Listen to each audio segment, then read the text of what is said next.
簫鼓聲中，邊緣回望。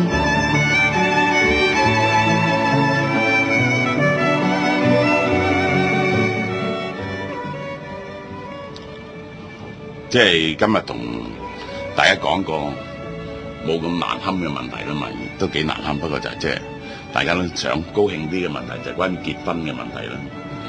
阿長毛你有經驗，咁你覺得結婚係點樣咧？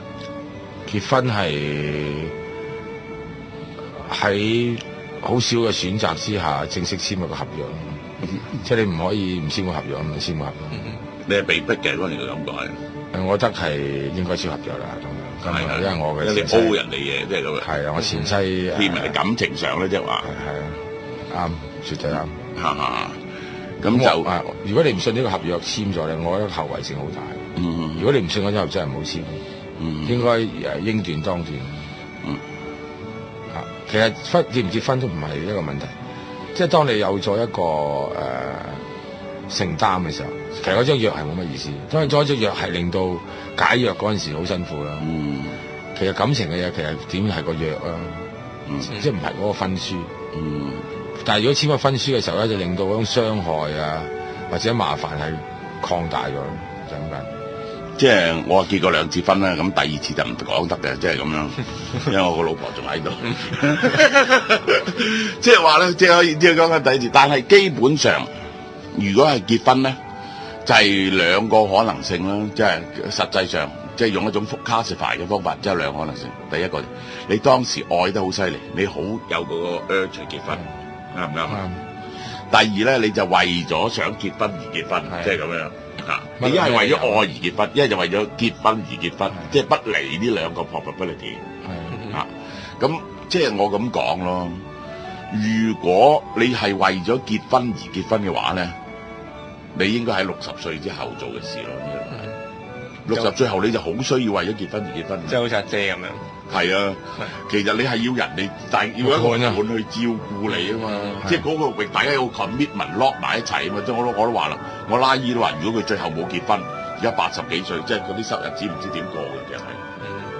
如果之前咧，你咧係我覺得起碼有足夠嘅愛意，你先至好結婚。如果唔係咧，呢個基本上一樣好難捱嘅嘢嚟嘅。同第二人生活啊，同啲人生活一樣好困難嘅嘢嚟㗎。除非你慣咗，即係你唔好以為同嗰個嘢同居過一輪然後先結婚就穩陣，同居同結婚都可以唔同。梗係唔同啦！一結婚嗰個關係就產生咗變化啦，其實所以我哋見到好多人咧同居咗之後，就係呢一個結婚，而反而咧結完婚之後咧就會離婚。咁又即係有好多啲離婚嘅結婚咧，就好似阿長毛咁，我唔知長毛係咁啦，起碼我識好多朋友咁，係由貪便宜開始啊嘛。即係你會唔會咁咯？即係同個女朋友好，跟住就一齊啦，一齊就搬 Q 咗佢屋企住啦。咁你唔結婚，你不能交代啊嘛。到最後嚟講就咁啊，唔係你如果你欠咗個人情啊嘛，尤其是佢全家都睇住你㗎，你可唔可以唔認數？但係只係因為要搬過去住。咪因為搬過去住咗一輪之後啊，你咪越嚟越欠得多人情嘅。你最後唔結婚，清卡數咯，清卡數咯，大佬啊，你咁都清卡數咯。咁但係仲有女家添。咁其實但係我哋睇翻好多啊，男人就算係好中意個女人咧，比較起女人對於結婚嗰樣嘢嚟講，一講起結婚都有少少褪軚喎，好多男人都。係，因為呢個即係我唔需要講呢個愛呢啲嘢啊，因為呢啲喺演化心理學講過好多次，即係我唔想重複啦。但係基本上即係其實用個最簡單嘅比喻嚟講，呢個古龍，即係呢啲當然係詭辯啦。佢話你即係你等於一個中意花嘅人，你有冇見過一個中意花嘅人摘花得一朵花嘅？唔會啊！你而家成個花園都係花，啱唔啱啊？一世人就對住一朵花，你未見過啦，應該係即係咁樣。即係但係基本上婚姻係乜嘢咧？最初嚟講，即係婚姻我都話過啦。個婚姻嘅婚字其實係冇女字邊，係由黃昏嘅昏字開始引起。黃昏嘅昏字其實就係點解係黃昏咧？結婚咧係唔係喺黃昏？因為結婚其實喺黃昏進行。喺黃昏進行咧，因為咧通常都係搶翻嚟嘅條女。係啊，蜜月都係咁嚟啫嘛。佢大嚿儲夠一個月嘅蜜糖，匿喺個 cave 裏邊啊嘛，咁就睇你噶啦。你匿到一個月就，我以為佢話黃昏蜜月就係咁嚟咯。就係結婚嗰啲人全部都頭昏腦脹嗰個婚。唔係，就因為黃昏出動去搶人哋啲女。咁搶人哋啲女咧，我話俾你，以前就係咁樣，因為女咧係一樣重要資產嚟噶嘛。可以生仔啦。所以其實咧，所謂嘅三書六禮咧，係巴查人哋條女嗰個係。後來咧就唔好搶咧，就俾啲嘢去人哋換人哋條女翻嚟，以物易物換一條女翻，換呢條女翻嚟。咁樣呢一個，然後我哋見到仲有好多呢啲咁嘅遺跡喺度㗎，即係譬如話禮成殿雁啊，即係話咧永遠有兩隻雁嘅，即係去做呢個過大禮，知唔知點解？因為係打獵啊嘛，以前係將你獵到嘅嘢作為去交換嗰條女噶嘛，呢個係成就啊，唔係成就，係因為係 trade， 呢個係 trade 嚟嘅。其實嗰樣嘢一定有兩隻雁嘅，就係咁樣。同埋另外咧就係仲有好多嘅遺跡咧，就係其實就係一定帶好多財物去嘅，就算搶人哋條女翻嚟都，因為咧人哋追噶嘛，人哋一路追你咪一路掟啲嘢咯。佢諗下，咦，執翻兩隻雁。執到一樣乜嘢禮物，執得幾樣禮都差唔多咯，翻屋企咯啫，唔再追啫，即係大家對咗啲數。其實即係所有嗰啲聘金啊呢啲嘢，其實個原始上係咁樣，補償係一種補償。咁另外仲有一啲遺跡係乜嘢啊？就係即係手鐲啊、頸鏈啊嗰啲咯。